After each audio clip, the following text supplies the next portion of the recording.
This is English shorthand dictation number 365 and the dictation speed is 100 words per minute. Ready? Start.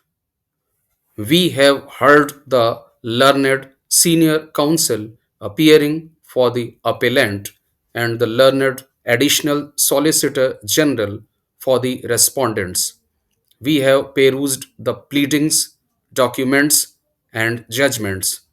The present appeal is at the behest of the brother in law of the détenu, who is challenging the validity of the detention order and aggrieved at the refusal of the High Court of Calcutta to set aside the order of detention passed by the respondents. On receiving information pertaining to a consignment containing gold and foreign currencies escaping the watchful eyes of the Customs Department, four persons were apprehended. On eliciting further information from them, a search was conducted yielding huge quantity of gold along with the recovery of foreign currencies of various denominations. As a consequence, the détenu was arrested, followed by a detention order passed by the detaining authority in exercise of the powers conferred under Section 3 of the Conservation of Foreign Exchange and Prevention of Smuggling Activities Act 1974. Prior to the said order, he had obtained an order of bail. The detention order was passed against the détenu on 0509 2023, after which he was subsequently detained on 1909 2023 from his home in the presence of his family members.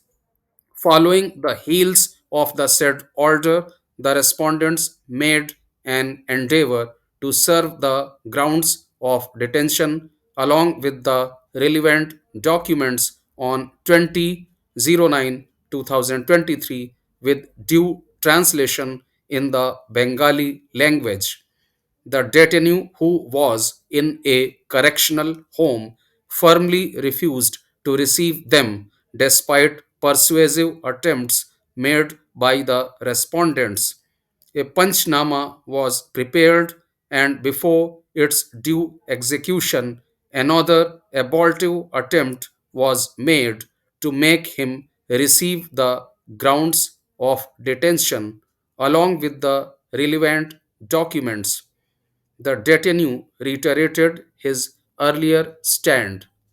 However, a facility was extended to him to read the documents in its entirety. The Panchnama was signed not only by two independent witnesses but the détenu as well. Interestingly, the détenu, after signing the Panchnama in the English language, has proceeded further to write, I have refused to receive any document, leading to the obvious inference that his so called ignorance of English was only an afterthought. Two more attempts were made by the respondents to serve the documents along with the grounds of detention.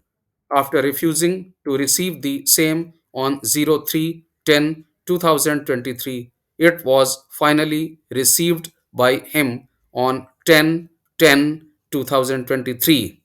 Interestingly, the détenu, through the appellant, filed the writ petition on 03/10/2023 inter alia, contending that the respondents have not served the grounds of detention.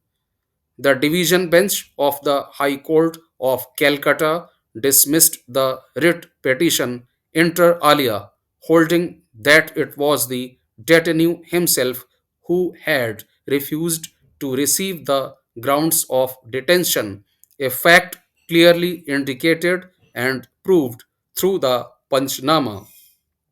Learned senior counsel appearing for the appellant submitted that it is incorrect to state that the detainee has refused to receive the grounds of detention. In any case, the detainee has not been informed or communicated regarding his right to make a representation against the detention order. Both functions are mutually reinforcing as mandatory under Article 22(5) of the Constitution of India 1950.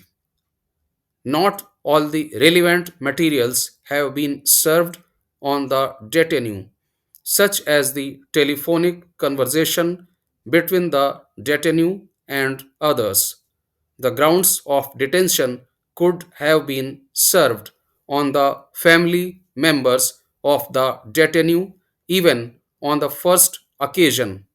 There ought to have been an affidavit on the refusal of the detainee pertaining to the grounds of detention by the official concerned.